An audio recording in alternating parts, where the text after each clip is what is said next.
So on that line of survival between life and death, you starred in True Detective, which I think explores some darker aspects of human nature. What did you take from that role, from that experience, philosophically, psychologically? The freedom of being on an island. He was such a singular character and of a singular mind.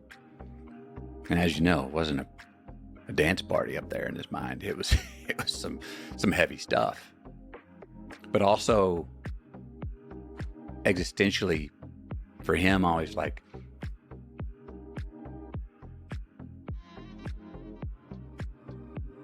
death would be a deliverance for him.